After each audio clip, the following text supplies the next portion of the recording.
এখনো কেন বলেন তো, এখনো কেন বাজারের সিন্ডিকেট ভাঙতে পারেন নাই? ঘটনা কি আপনাদের? কেন একই মাস্তানের দল ভিন্ন নামে একই কাজ করতেছে? এই কেউ কেউ কইতেছে যে বিএনপি আইসা নাকি আওয়ামী লীগের লোকরা যেরকম চাঁদাবাজি করতো, বিএনপি আইসা এরকম চাঁদাবাজি করতেছে। তো বিএনপির আপনারা ভয় পান? আপনারা বিএনপিরে দিয়ে এই চাঁদাবাজির জিনিসটারে হাতে তুলে দেওয়ার জন্য এই সরকার বানাইছেন? কেন একই রকম বাইনারি দিয়া বিভেদ সৃষ্টি হচ্ছে?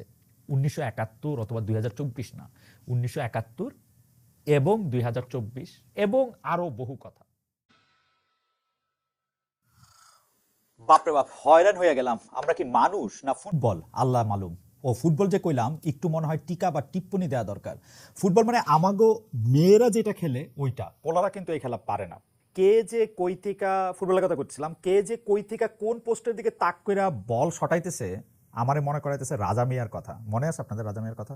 রাজা মিয়ার পায়ে বল থাকলে দুই গোলকিপারই সাবধান হয়ে যায়, কখন কি হয় বলা যায় না। মানে ওই কোন গোল পোস্টে করে, নিজেরটাতে না বাইরেরটাতে। যাই হোক, এই সময় আইসা সুলেখক ইশতিয়াকের কথাও মনে পড়তেছে।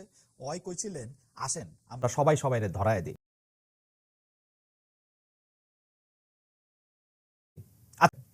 যাই হোক, কেন মনে রাখতে চাই সেটা বলি। আপনারা জানেন যে আমার জীবন হইতেছে প্রশ্ন, প্রশ্ন এবং প্রশ্ন। কাউকেই আমি প্রশ্নহীন জীবন দিতে চাই না। কারণ খালেদ মহিউদ্দিন জানতে চায় কারওয়ান বাজার থেকে তেজগাঁও, তেজগাঁও থেকে জার্মানির বন, সবসময় চাইছে। এখন ম্যানহাটানের ঠিকানায় পৌঁছায়ও সে জানতে চাওয়ার বিরাম নাই। তবে জীবনের অর্ধ শতাব্দীর মাইলস্টোনের দাঁড়ায়া মনে হচ্ছে জানতে জানতে একটু জানাইতেও থাকা যায়। এখন আপনারা জিজ্ঞাইতেই পারেন যে কে আবার আমার কথা শুনতে চাইব, আমার মতামতের কয় পয়সার দাম আছে, সেটা আমিও ভেবেছি আসলে। কিন্তু যত অকিঞ্চিতকর হোক না কেন, একটা মানব জন্ম তো পেয়েছি। নিজের দুনিয়ায় ঘুরতে ঘুরতে কিছু কথা আমার মনেও জমেছে, সেগুলি প্রকাশ করার একটা চাহিদাও জন্মাইছে মনের ভিতর। স্কুলের পরীক্ষার খাতা পার হইয়া জীবনের সসপ্যানে ঘুরান্টি খাইতে থাকলে বোঝা যায় প্রশ্ন আর উত্তর বিষয়টা কোনো একরৈখিক ব্যাপার না। বব ডিলান গাইছিলেন, answers my friend are blowing in the wind. সেটা ঠিক আছে, তবে প্রশ্ন ধইরা ধইরা তো আর উত্তরের বাতাসেরা বইতে থাকে না। ওই রকম জোড়া মিলায় মিলায় ধরাও দেয় না। কিছু প্রশ্ন করতে করতে উত্তর মেলে, আবার তার থেকে নতুন সব প্রশ্নরা ডালপালা মেলতে মেলতে মহিরুহ হয়। আজকে ক্যামেরার সামনে হাজির হইয়া তো তবদা খাইয়া গেছি, বিশ্বাস করেন। কোনটা রাইখা কোনটা যে কমু দিশা পাইতেছি না। সারা দুনিয়ার দশাই এরকম যেন বাদশা সুলাইমান আইসা বন্দি জিনিরে বোতলের ছিপি খুইলা বাইর কইরা চারিদিকে ধোয়া ধোয়া কইরা দিছেন। তার তলে কিছুই চেনা যায় না।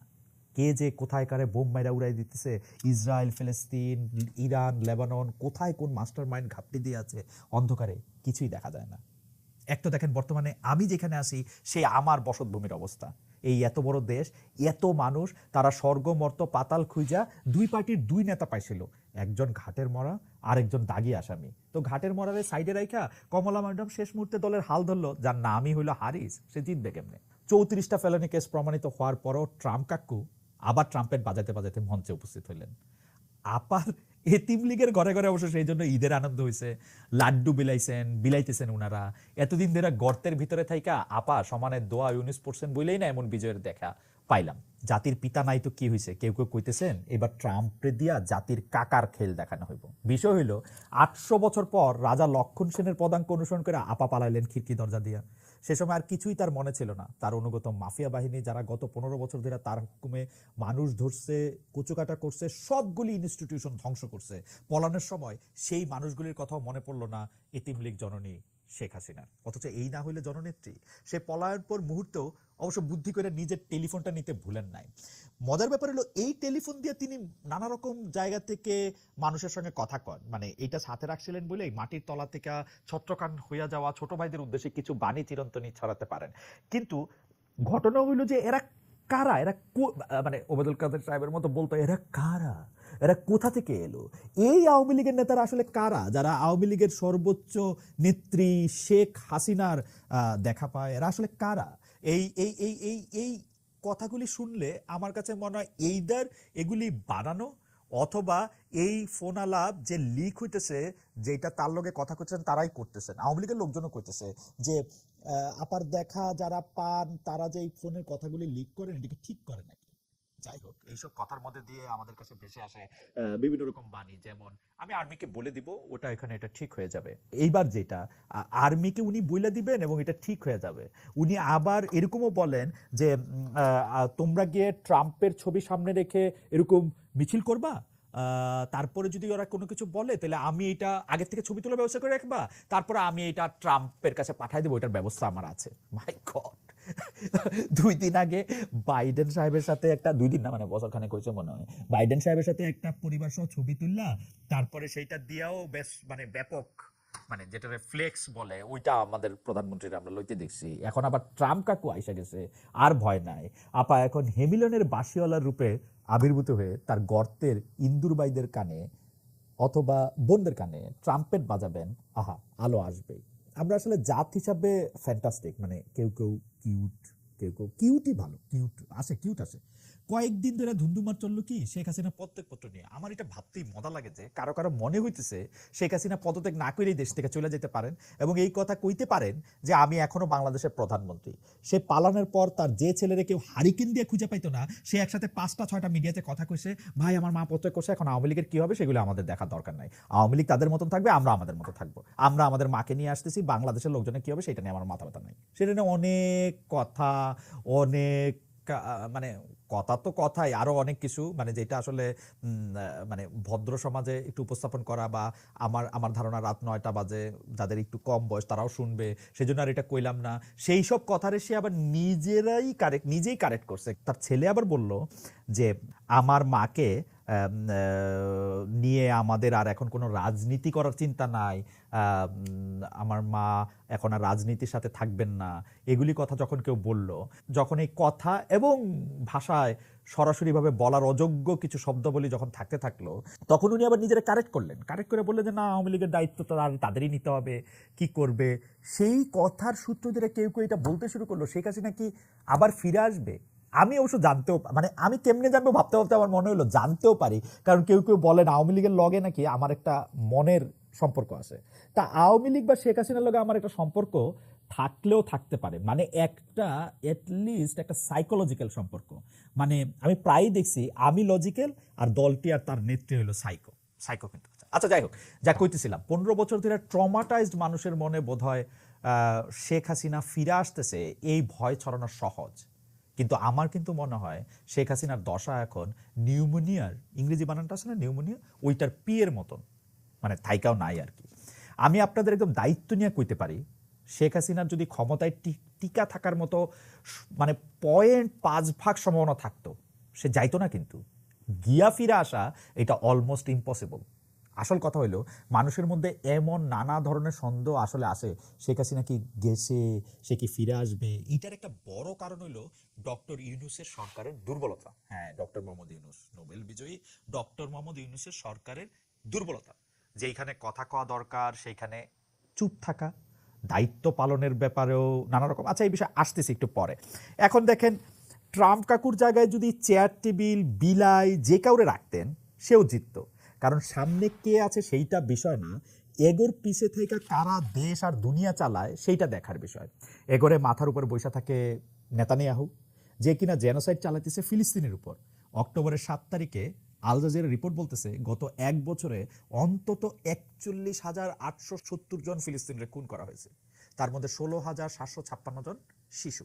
এই খুনি নেতানিয়াহু যখন যুক্তরাষ্ট্রে আসে, তার স্ট্যান্ডিং ওভেশন দেওয়া হয় স্ট্যান্ডিং ওভেশন ওয়াশিংটন কংগ্রেসের যৌথ সেশনে, মানে সবাই মিললে আর কি দাঁড়ায়, তালি দেয়। 7 অক্টোবর ইসরায়েলের উপর হামাসের হামলার 1 বছর হইল। এই দিন প্রথম বিশ্বের প্রায় সবগুলি দেশই শোক প্রকাশ করছে ইসরায়েলের জন্য। এমনকি কমলা হ্যারিস, যারা আপন লোক ভাবতে চাইছিলেন দেশের বাদামি চামড়ার অভিবাসীরা, তিনিও কইছেন ইসরায়েলের অধিকার আছে নিজের ডিফেন্ড করার। চিন্তা করেন, 1 বছরে ফিলিস্তিনের 42,000-এর বিপরীতে ইসরায়েলের 1706 জন মারা গেছে, আর 1948 থেকে শুরু করে এই 76 বছর অকুপেশনে কত লাখ লাখ কোটি কোটি ফিলিস্তিন খুন হয়েছে তার হিসাব আছে। তারপরও খুনির মায়ের বড় গলা। যেমন সম্প্রতি বাংলাদেশের জনৈকা ম্যাজিস্ট্রেট একটা ফেসবুকে স্ট্যাটাস দিলেন, আবু সাইদ নাকি সন্ত্রাসী, সে নাকি বিশৃঙ্খলা সৃষ্টিকারী সন্ত্রাসী ছেলে, যে নিজের দলের হাতে মারা গেছে। নিরস্ত্র আবু সাইদকে মাত্র কয়েক হাত দূর থেকে অবিরাম ছররা মানে গুলির আঘাতে হত্যা করলো পুলিশ। 40 বা 45 বা 50 বছর আগে না, মাত্র 3 মাস 2 দিন আগে। এই ঘটনার ভিডিও ছবি দেখেছি আমরা সারা দুনিয়ায় ছড়ায় থাকা কোটি কোটি মানুষ। মৃত্যুর ঠিক আগের দিন 15 জুলাই আবু সাইদ তার ফেসবুক স্ট্যাটাসে রাজশাহী বিশ্ববিদ্যালয়ের রসায়নের শিক্ষক শহীদ শামসুজ্জোহাকে স্মরণ করেছিলেন, যিনি 1969 সালের ফেব্রুয়ারিতে ছাত্রদের রক্ষা করতে গিয়ে পাকিস্তানি সেনাবাহিনীর গুলিতে নিহত হন। মৃত্যুর আগের দিন শহীদ শামসুজ্জোহা বলেছিলেন, আজ আমি ছাত্রদের রক্তে রঞ্জিত, এরপর কোনো গুলি হলে তা ছাত্রকে না লেগে যেন আমার গায়ে লাগে। আবু সাইদ তার কথা বলতে গিয়ে লিখেছেন, এই প্রজন্মে যারা আছেন আপনারাও প্রকৃতির নিয়মে একসময় মারা যাবেন, কিন্তু যতদিন বেঁচে আছেন মেরুদণ্ড নিয়ে বাঁচুন। ন্যায্য দাবিকে সমর্থন জানান, রাস্তায় নামুন, শিক্ষার্থীদের ঢাল হয়ে দাঁড়ান। অন্তত একজন শামসুজ্জোহা হয়ে মরে যাওয়াটা অনেক বেশি আনন্দের, সম্মানের আর গর্বের। এই ছেলের কোনো কথা বা কাজ সন্ত্রাসীর মতো মনে হইলো আমাগো আপার। উনি তো দেখি গরিবের নেতানিয়াহু, যেভাবে ফিলিস্তিনিরা টেররিস্ট হয়েছে সেইভাবেই হাসিনা আপার এই বোনের কাছে আবু সাইদ সন্ত্রাসী। তারে প্রথমে ওএসডি ও পরে সাময়িক বরখাস্ত করায় তার সমর্থনে হারে রেড়ে করিয়া তেরে আসলো এতদিন গর্তে লুকায়া থাকা শেখ হাসিনার ফালায়া যাওয়া এতিমের দল। কেমনে হইল এটা? বাক স্বাধীনতা এক জিনিস আর বাক সন্ত্রাস তো আরেক, তাই না? নাকি মানে বাক স্বাধীনতা মানে হচ্ছে আপনি যা খুশি তাই করবেন, যেমন কইতেন। আবার আসতেছি এই আলাপে, তার থেকে আরেকটু আগের থেকে আলাপ বলি। 15 বছর ধরে কিন্তু শেখ হাসিনা আপা হাকিম হইয়া হুকুম করতেন, পুলিশরা ধরতেন, সর্প হইয়া দংশাইতেন, ওজা হইয়া ঝাড়তেন। আর মিষ্টি কুমড়ার বেগুনি, আলুর রসমালাই, কাঁঠালের আমসত্তর মতন যা কিছু দুষ্প্রাপ্য এবং মহার্ঘ বস্তু তিনি খাওয়াইতেন। তাই খাইয়া আমরা শান্তিপ্রিয়, শান্ত ছেলে এবং মেয়ে হইয়া থাকতাম। আপা পলানোর সময় যে পাঙ্গাস মাছরে পরবর্তীতে আমরা আবিষ্কার করছিলাম জনগণের কান্ধে কইরা পগার পাত হইতে, তার খায়েশ ছিল তারে সেই দিন 36 জুলাই মধ্যাহ্নে ভজিবেন। কিন্তু বিধিবাম তার কপালে আছিল মোদির আশ্রয়ে পাপাডাম আর টক দই। এখানকার দুনিয়ার বেশিরভাগ মানুষ নিজেরটুকুই বুঝা চলতে চায়। আমাদের পরিবার, বন্ধু, আশপাশ ঠিক থাকলে আমরা ঠিক, বাকির কোথায় কি হইতেছে খুব কি যায় আসে আমাদের? তার উপর যে দেশে ক্ষমতার বিরুদ্ধে কিছু কইতে গেলে গুম হওয়ার, খুন হওয়ার ভয়, সেখানে খোয়ারের মুরগির মতো সকালে কুকুরকু কইরা কিছু খুদ পানি খাইয়া পাখা চাপটাইয়া আবার আইসা ঘুমাইতে পারলেই আমরা বাঁচতাম। খুব জোর চা, সিগারেট, পান, সুপারির সাথে সাইজ করে একটু রাজনৈতিক চাপা পেত না, তাও বুঝা শোনা। দেয়ালেরও কান থাকে কিনা এমনি চলতেছিল। মানে দেয়ালের কান কিন্তু থাকে। ওই সরকারের সময় কি দেওয়ালের জীবও আসিল, মানে দেয়াল কান দিয়া শুনে খালি চুপ করে থাকতো না, দেয়াল আবার কইয়াও দিত। এমনি চলতেছিল বছর পর বছর, দেখো না দেখা, শুনেও না শোনা। কিন্তু জুলাইয়ে সব উল্টায় গেল। বেরহমিরও তো একটা লিমিট থাকে, সেটা অতিক্রম হইলে বয়রা ও কানে শুনে, অন্ধ চোখে দেখে। মোদিধামে গিয়া ডক্টর ইউনূসের 2 বার পদ্মা নদীতে চুপকি দেওয়ার অভিলাষের স্মরণে, স্বজন হারানোর বেদনায়, অপার বাদ খোলা অশ্রুবর্ষণে বাংলাদেশ ভাইসাই যাইতো যদি না সবাই এক হইয়া সামাল দিতাম। তয় নতুন নতুন দাঁত উঠলে পরে বাচ্চারা যেমন যা দেখে তাই কামড়াইতে থাকে। সোফার হাতল, জুতা, কার্পেটের কোনা, হাত পা, লেপ, তোষক, কুত্তার লেজ, বিলাইয়ের কান। আমাদের সদ্যোতীত বিপ্লবী আত্মার মনে হয় সেই দশা হয়েছে। তাদের তা থই থই নৃত্য দেখে একটা ঝাঁকড়া চুলের বাবরি দোলানো কাজী নজরুল ফিল হইতেছে। এ কি উন্মাদ, আমি উন্মাদ। যেন কাউন্ট ড্রাকুলার মতো ঠান্ডা কালো কফিনের দীর্ঘ ঘুম থেকে মাত্রই উঠে বসে এখন ফ্রেশলি স্কুইজ রক্তের জন্য তৃষ্ণার্ত। পানির বোতল টেনে নেবে, পানি খাইতে খাইতে বলবে, বাই দা ওয়ে এটা কিন্তু রক্ত না, পানি। হ্যাঁ, যা কইতেছিলাম, প্রাণের ভিতরে এত বিপ্লবের ফালাফালি নিয়ে এখন কইছে দিয়ে কি করি? চেতনার ভয়ে খাটের তলায় পড়ে থাকা ধুই দূষিত সকল দাবি দেওয়া এখন নতুন আলোর ঝলকানি লেগে মাথা চারা দিয়ে উঠতেছে। সেই সব ম্লান মুখ মুখে ভাষার ফোয়ারা। হাতে থাকে পেন্সিলের মতন আমাদের হাতে আছে ছাত্ররা। রাস্তায় ট্রাফিক নাই, ছাত্ররা এসে রাস্তা সামলাইছে, মন্দির ভাঙচুর ছাত্ররা পাহারা দিছে, রাত্রে ডাকাত পরে তারা ডাকাত খেদাইছে, বন্যার মধ্যে ফান তোলা থেকে সাঁতার কাটা সব করছে। এগুলিলে নানা ধরনের কথা আসে, বাট এইসব সার্ভিস নতুন। এই নতুন সরকার একটু ধাতস্থ আর আগ পর্যন্ত এগুলি কিছুটা কাজের হয়েছে, কিছুটা অকাজেরও হয়েছে, সন্দেহ নাই। বাচ্চাদের পিকনিকে বনে জঙ্গলে একদিন দুদিন চুলা বানায় রান্না করার আনন্দ আছে, সেইটাও মানতেছি। কিন্তু শেষ পর্যন্ত বন্যেরা বনে সুন্দর, ছাত্ররা শিক্ষাঙ্গনে। বেশি দিন অন্যদের দায়িত্ব পালন করতে করতে তারা ছাত্র হইতে ভুলা গেল না তো? এত উত্তেজনাময় জীবনে কেউ পরীক্ষা দিতে চায়? চলল বিপ্লবীর প্রাণের কলেজ স্টুডেন্টরা সচিবালয় শিক্ষা মন্ত্রণালয় ঘেরাও দিতে। তারা 18 তলায় উঠা আমাদের দাবি মানতে হবে স্লোগান দিতে দিতে উপদেষ্টাদের ঘেরাও দিয়া বিক্ষোভ জানাইলো। এই ভাই, তোদের কিসের বিরুদ্ধে এত বিক্ষোভ? এইটা তো পেট ব্যথা বইলা স্কুলে না যাওয়ার বায়না ধরার মতন বিষয় হইল। এর মধ্যে একবার ডক্টর ইউনূস ফরেন ডেলিগেটদের মিটিংয়ে পৌঁছাইলেন 2 ঘন্টা দেরিতে, কারণ ওনার রাস্তা ঘেরাও করে রাখছিল বিক্ষোভকারীরা। রেল স্টেশন ঠিক হওয়ার পরও রেল চলাচল স্থগিত ছিল রেল কর্মীদের দাবির কারণে। রিক্সা চালকদের রিক্সা মিছিল দেখলাম। এদের দেখে উৎসাহ পাইয়া আনসার বাহিনী রওনা দিছিল কোশ্চেন নিয়ে। এবার আসি ডক্টর ইউনূস প্রসঙ্গে। মনে আছে উনি যখন আইসা দেশের দায়িত্ব নিলেন, মানে 5 আগস্ট শেখ হাসিনা পলায়া গেলেন, 2 দিন পরে 8 আগস্ট উনি যখন আইসা দেশের দায়িত্ব নিলেন, কেমন অনুভূতি হয়েছিল? যেন এতদিন পরে শ্বাস বন্ধ করে থাকার পরে নিঃশ্বাস নেওয়ার মতো। শেষে উনি যে শক্ত জবাবগুলি দিছিলেন বিভিন্ন মিডিয়ার প্রশ্নের উত্তরে, শুই না মনে হইতেছিল এইবার কোনো ভয় নাই। অথচ যত দিন যাইতেছে আমাদের সেই ভরসা টাল খাইতেছে। কেন? কেন জানেন? এই অন্তর্বর্তীকালে সরকারে যারা আছেন তাদের অনেকেই মানে বেশিরভাগই পরিচিত এবং আমাদের প্রিয় মুখ। তারা ঘুষ খাবেন না, চুরি করবেন না, এইটা হয়তো আমাদের মধ্যে অনেকেই মানেন। কিন্তু একটা দেশ চালানোর জন্য কি শুধু এরকম মানুষ হওয়াই যথেষ্ট? এরা আওয়ামী লীগ কি করছে তার বিপরীতে একটা নেরেটিভ দিতেই ব্যস্ত। অথচ 17 কোটির একটা দেশ কেমনে চলবে তাদের কোনো ধারণা আছে বলে মনে হয় না। আপনাকেও কি মনে হইতেছে সেইটা আপনারা পরে কইেন আমারে, কিন্তু আমার মনে হইতেছে না। ডক্টর ইউনূস মানুষটারে আমার ঠিক আছে, আমার ভালোই মনে হয় বা খুব ভালো মনে হয়। বাংলাদেশের মতো একটা দেশের জন্য উনি আমাদের ছোট ঘরের বড় জানালা। আমি একটা ছোট ঘটনা কই, সেটা হলো জার্মানির এক ছোট্ট শহরে তিনি একবার আসছিলেন। আমারে বললেন একদিন ওনার সাথে নাস্তা খাইলে উনি খুশি হবেন, একটা ক্যাফেতে দেখা করার কথা আমাদের। গিয়া দেখি এইখানে অন্তত কোয়ার্টার মাইল লম্বা একটা লাইন, ওই সাদা সাদা জার্মানরা ওনার সাথে দেখা করতে আসছে। এইটা যারা জার্মানগো জানেন তারা বুঝবেন যে এটা প্রায় অসম্ভব ঘটনা। ওরা কাউরে লয়ে ওগো বিরুদ্ধে খুব একটা আলাদা উৎসাহ নাই, কিন্তু ডক্টর ইউনূসের ক্ষেত্রে কি জানি একটা আছে যেটা সারা দুনিয়া সব মানুষই আকর্ষণ করে। জার্মানি, ফ্রান্স থেকে শুরু করে আফ্রিকার দেশগুলি, লাতিন আমেরিকার দেশগুলি, এশিয়ার অন্যান্য দেশ, সব জায়গায় ওনার ওনার ওনার ওনার মধ্যে কিছু কিছু একটা আছে।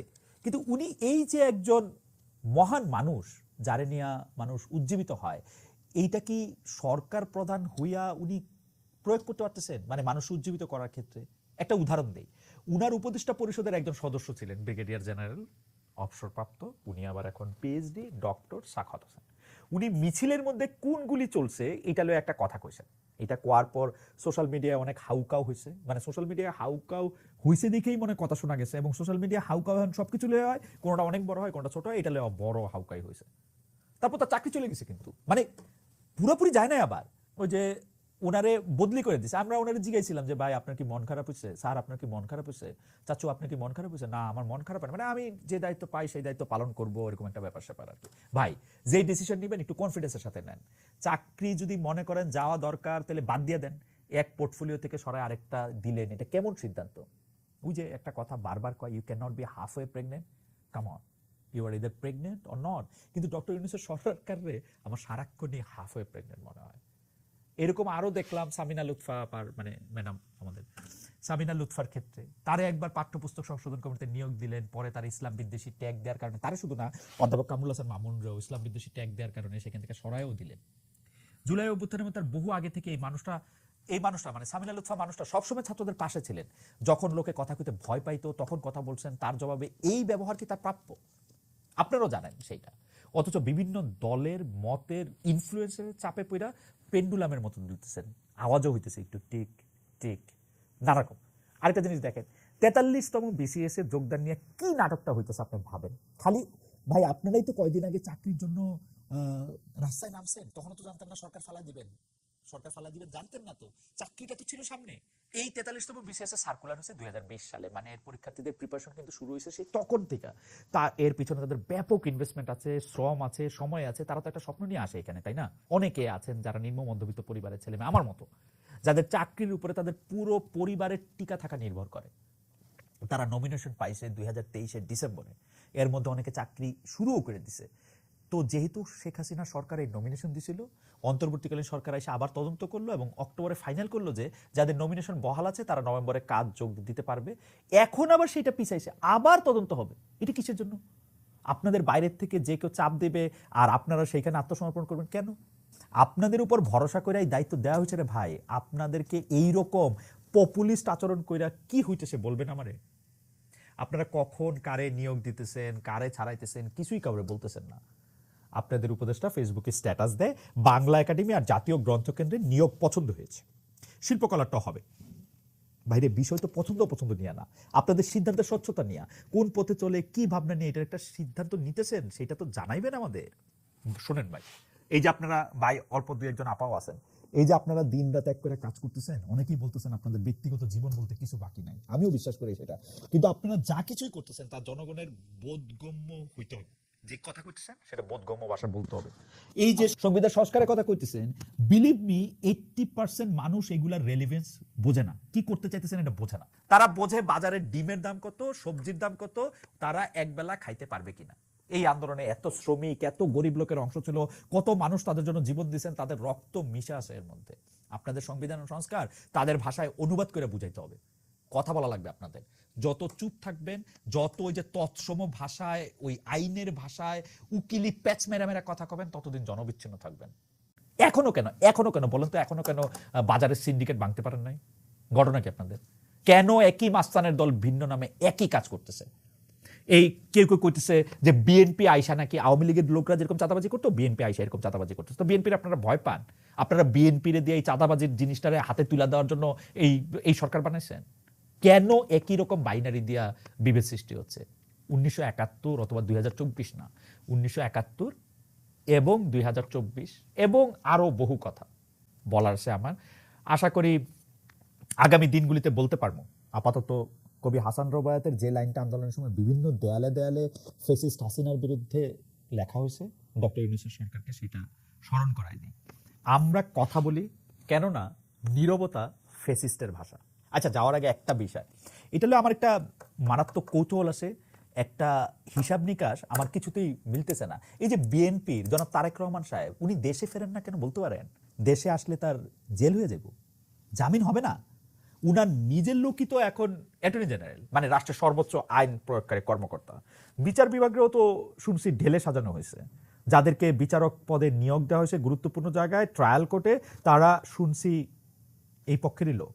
যাদেরকে হাইকোর্টে নিয়োগ দিয়েছে তারা তো সরাসরি, মানে কি বলবো, সরাসরি আদালত অমান্য হইব নাকি? আচ্ছা, যাই হোক, যেটা কইতে নিছিলাম যে শুনছি তো বিচার বিভাগের ঢাইলা সাজানো হয়েছে, কাউকে কফি খাইতে বলা হয়েছে, কাউকে বলা হয়েছে যে ডাইকা নিয়া চা খাওয়ায়া বলা হয়েছে যে আপনাকে আমরা বেঞ্চ টেঞ্চ দিব না, আপনি আপনার মতো চলে যান। তারপরও জনাব তারেক রহমানের আস্থা আসতেছে না কেন? মানে আমি জানি না, আপনি তো অনেক ব্যস্ত লন্ডনে, তারেক ভাই, আপনি কেমন এটা শুনতে পাচ্ছেন? শুনতে পেলে একটু বললেন তো আপনি আসতেছেন না কেন দেশে? এটা আমার বিরাট কৌতূহল কিন্তু, এবং ইন্টারেস্টিং কৌতূহল। আরেকদিকে দেখেন, বিএনপি চেয়ারপারসন বেগম খালেদা জিয়া বিদেশে যাইতেছেন না কেন? আমরা তো গত 2 বছর ধরে ক্রমাগতভাবে শুনতেছিলাম যে ইমিডিয়েটলি তার বিদেশ যাওয়া দরকার, নাহলে নানা ধরনের ঝুঁকি আছে। তার ডাক্তাররা পর্যন্ত সংবাদ সম্মেলন করে 2 বছরের বেশি আগে বলছিলেন যে তার আসলে বিদেশ যাওয়া দরকার। কাহিনীটা কি বলেন তো? এরকম একটা 17 বছর পার করার পর 90 দিন গেল গা, এখনো মায়ের ছেলে একটা দেখা করার ফুরসত পাইলেন না। কোনো একটা কিছু কি কোথাও কুক করতেছে? কি হইতে পারে সেটা? বিএনপির ভিতরে বাইরে বা অন্য কিছু লইয়া কি গেঞ্জাম লাগছে কোনোখানে?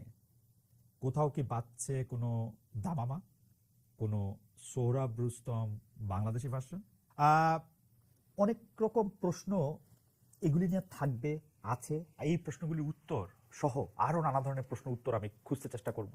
আমি উচিত কথা বলতে চেষ্টা করব, উচিত কথা বলবো আপনাদেরকে সাথে নিয়েই। সে পর্যন্ত আমি জানি আপনারা আমার সঙ্গেই থাকবেন।